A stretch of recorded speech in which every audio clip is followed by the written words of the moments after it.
Inilah kisah sengsara Tuhan kita Yesus Kristus menurut Matius.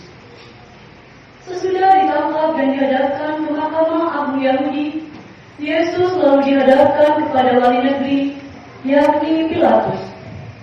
Dan wali negeri bertanya kepada Yesus, "Benarkah engkau raja orang Yahudi?" Jawab Yesus, "Engkau sendiri mengatakannya." Tetapi atas tuduhan yang diajukan oleh imam-imam kepala dan kaum tua-tua terhadap dirinya, Yesus tidak memberi jawab apapun. Maka kata Pilatus kepadanya, "Tidakkah engkau dengar betapa banyak tuduhan saksi-saksi ini terhadap engkau?" Tetapi Yesus tidak menjawab kata-kata pun, sehingga wali negeri itu sangat heran. Telah menjadi kebiasaan bagi wali negeri untuk membebaskan seorang hukuman pada tiap hari raya sesuai dengan pilihan rakyat. Pada waktu itu, ada dalam penjara seorang yang terkenal karena kejahatannya, namanya Barabas. Karena mereka sudah berkumpul di sana, Pilatus bertanya kepada mereka, "Siapa yang kamu kehendaki kubebaskan bagimu, Barabas ataukah Yesus yang disebut Kristus?" Pilatus sebenarnya tahu bahwa mereka telah menyalahkan Yesus karena dengki. Ketika Pilatus sedang duduk di kursi pengadilan, istrinya mengirim pesan kepadanya, "Jangan engkau mencampuri perkara orang yang salah ini, sebab dalam mimpi tadi malam aku sangat menderita karena dia." Tetapi karena hasutan imam-imam kepala dan kaum tua-tua, rakyat bertekad meminta supaya Barabaslah yang dibebaskan dan Yesus dihukum mati. Wali negeri menjawab dan bertanya lagi kepada mereka, "Siapa di antara kedua orang ini yang kamu kehendaki kubebaskan bagimu?" Kata mereka. "Barabas." Kata Pilatus kepada mereka, "Kalau begitu, apa yang harus kubuat dengan Yesus yang disebut Kristus?" Mereka semua berseru, "Ia harus disalibkan." Kata Pilatus. Tetapi kejahatan apa yang telah dilakukannya? Namun semakin keras mereka berteriak. "Ia harus disalibkan." Pilatus melihat bahwa segala usahanya percuma, malah sudah mulai timbul kekacauan. Maka ia mengambil air dan membasuh tangannya di hadapan rakyat, seraya berkata, "Aku tidak bersalah terhadap darah orang ini. Itu urusan kamu sendiri." Dan seluruh rakyat itu menjawab, "Biarlah darahnya ditumpahkan atas kami dan atas anak-anak kami." Lalu Pilatus membebaskan Barabas bagi mereka. Tetapi ia menyuruh supaya Yesus didera, lalu ia menyerahkan dia untuk disalibkan. Para serdadu wali negeri membawa Yesus ke gedung pengadilan, lalu mengambil seluruh pasukan berkumpul di sekeliling Yesus. Mereka menanggalkan pakaian Yesus dan mengenakan sebuah mantel berwarna ungu padanya. Mereka mengenyam sebuah mahkota duri dan menaruhnya di atas kepala Yesus. Lalu memberi dia sebatang bulu di tangan kanannya. Kemudian mereka berlutut di hadapannya serta mengolok-olok dia dengan berkata, "Salam, hai Raja orang Yahudi." Mereka meludah Yesus, lalu mengambil bulu itu dan dengan bulu itu memukul kepalanya. Sesudah mengolok-olok dia, mereka menanggalkan mantel itu daripadanya dan mengenakan kembali padanya pakaiannya sendiri. Kemudian mereka membawa Yesus keluar untuk disalibkan.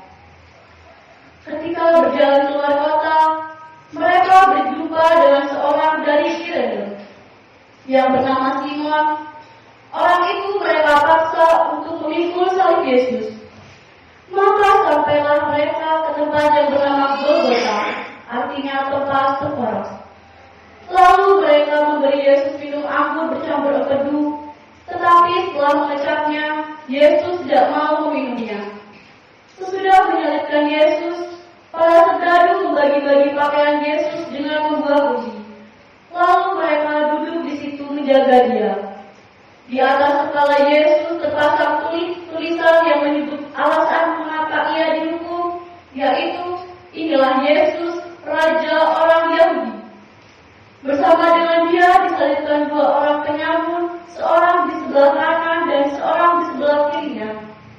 Orang-orang yang lewat di situ mengejek Yesus dan sambil menggelengkan kepala, mereka berkata, Hai engkau yang mau merobohkan bait suci dan mau membangunnya kembali dalam 3 hari, selamatkanlah dirimu. Jika engkau putra Allah, turunlah dari salib. Demikian juga imam-imam kepala bersama para ahli Taurat dan orang tua-tua mengolok-olok Yesus dan berkata, Orang lain diselamatkannya, tetapi dirinya sendiri tidak dapat ia selamatkan. Dia Raja Israel. Baiklah, ia turun dari salib. Barulah kami akan percaya kepadanya. Ia menaruh harapannya pada Allah. Biarlah Allah menyelamatkan dia jika Allah berkenan kepadanya. Karena ia telah berkata, Aku adalah putra Allah. bahkan kedua penyamun yang disalibkan bersama dengan Yesus menghinakan dia juga. Mulai dari jam 12, kegelapan meliputi seluruh daerah. Itu sampai jam 3. Kira-kira jam 3 berserulah Yesus dengan suara nyaring. Eli, Eli, lama sabachthani. Artinya, Allahku, ya Allahku, mengapa engkau meninggalkan daku? Mendengar itu, beberapa orang yang berdiri di situ berkata, Ia memanggil Elia. dan segera seorang dari mereka datang mendekat. Ia mengambil bunga karang, mencelupkannya ke dalam anggur asam, lalu mencucukkannya pada sebuah batang bulu dan memberi Yesus minum. Tetapi orang-orang lain berkata, Jangan, baiklah kita lihat apakah Elia datang menyelamatkan dia. Yesus berseru lagi dengan suara nyaring, lalu menyerahkan nyawanya.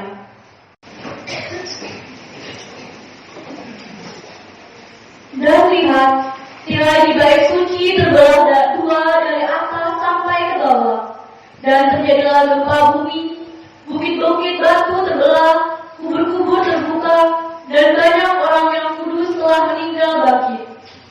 Dan sudah kebangkitan Yesus, mereka pun keluar dari kubur, lalu masuk ke kota suci dan menampakkan diri kepada banyak orang.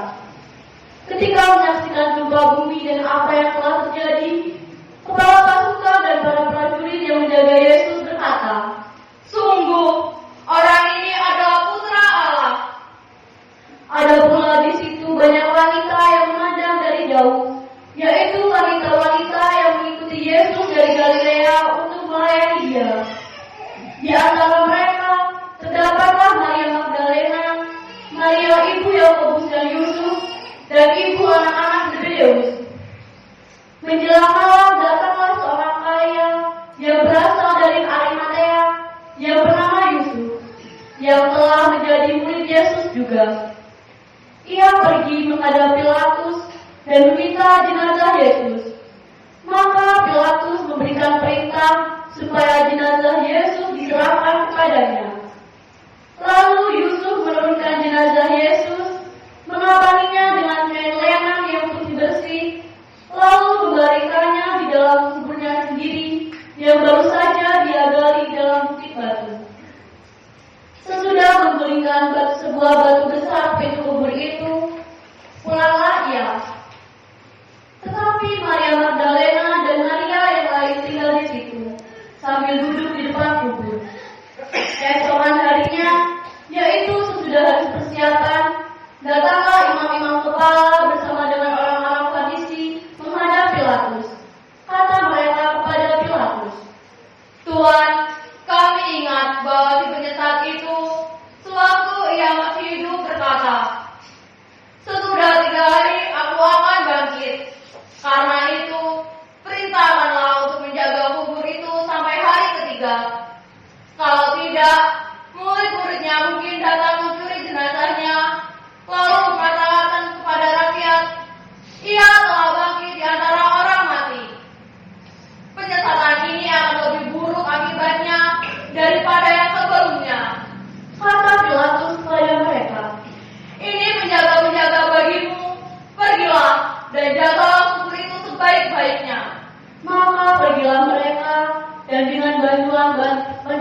penjaga itu, mereka memeteraikan tubuh Yesus dan mengatur penjagaannya. Demikianlah Injil Tuhan. Terpujilah Kristus. Saudara-saudari yang terkasih dalam Yesus Kristus, mungkin kita masih ingat setiap kali ada pertandingan Piala Dunia lalu dimenangkan oleh satu negara, maka para pemain dari pertandingan sepak bola itu akan dianggap sebagai pahlawan negara karena mereka telah mengharumkan nama negara. Mereka akan pulang disambut dengan sukacita, seperti misalnya dalam Piala Dunia terakhir di mana dimenangkan oleh Argentina. Lalu mereka, para pemain sepak bola ini berkeliling dari satu kota ke kota yang lain sambil menunjukkan trofi atau piala yang telah mereka peroleh. Banyak orang sangat senang dengan perolehan Piala Dunia ini. Seluruh rakyat tentu sangat bangga karena tim nasional mereka boleh memenangkan pertandingan Piala Dunia. Tentu mereka juga bersorak-sorai, mereka berseru-seru, mereka mengadakan pesta pora besar.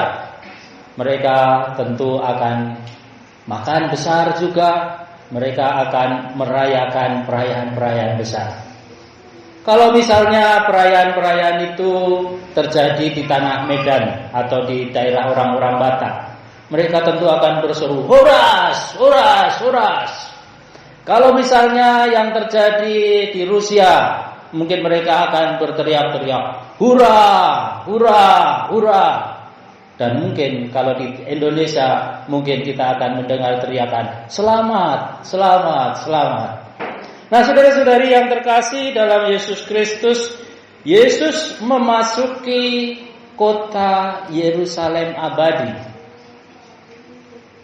Banyak umat yang menyambut Yesus dengan berseru-seru, "Hosana, terpujilah Dia yang datang dalam nama Tuhan.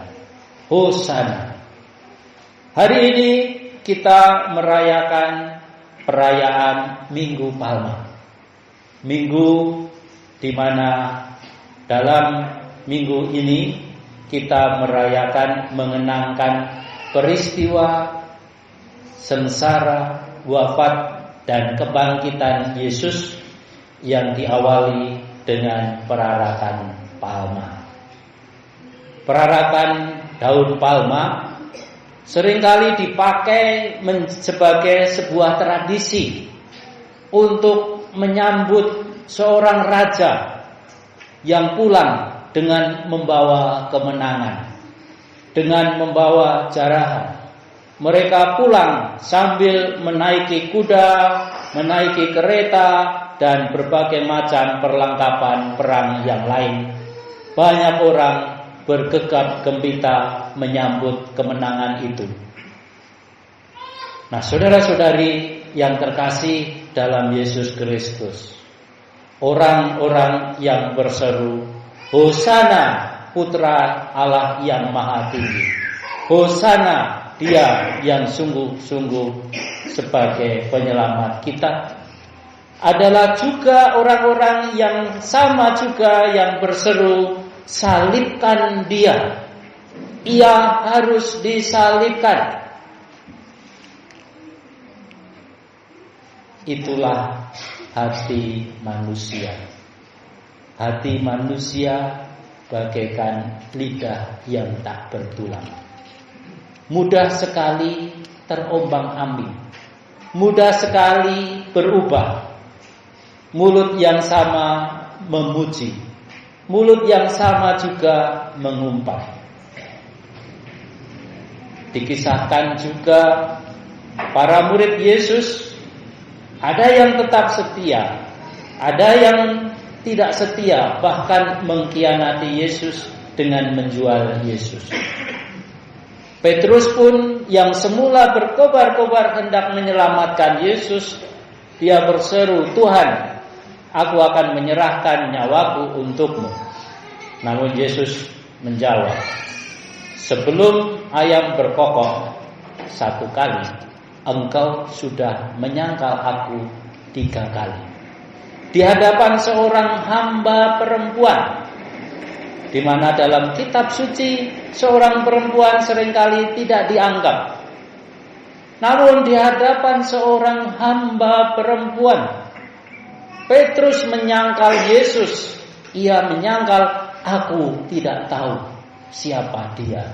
Aku tidak tahu siapa yang engkau maksudkan itu." Bahkan kemudian ia berkata untuk ketiga kalinya, "Aku bersumpah, aku sungguh-sungguh tidak mengenal dia." Namun kemudian Petrus menyesal setelah ia mendengar suara ayam berkokok. Kukuruyu.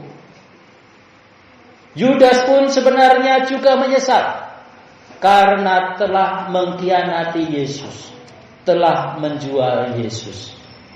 Ia datang kepada orang-orang yang memberinya uang sebagai bayaran. Karena ia telah mengkhianati Yesus, ia mau mengembalikan uang itu, tapi ditolaknya. Akhirnya Yudas bunuh diri dengan menggantungkan diri.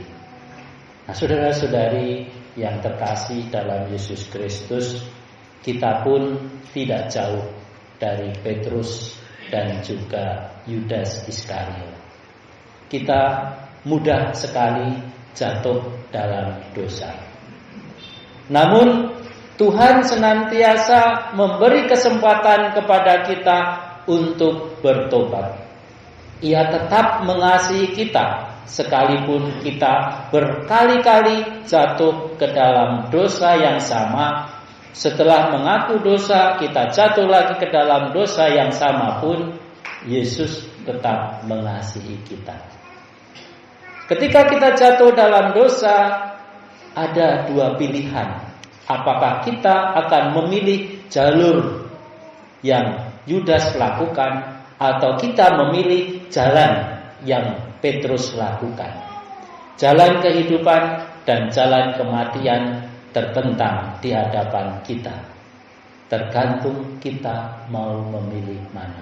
Mari dalam perayaan Ekaristi ini kita mohon rahmat Tuhan, rahmat Roh Kudus, agar kita senantiasa diberi rahmat pertobatan itu. Dan setelah mengalami rahmat penyesalan dan pertobatan, kita berusaha untuk tidak mengulangi lagi. Kita bermohon kepada Tuhan supaya kita diberi kekuatan menghadapi segala kesulitan, godaan, dan tantangan dalam hidup beriman kita.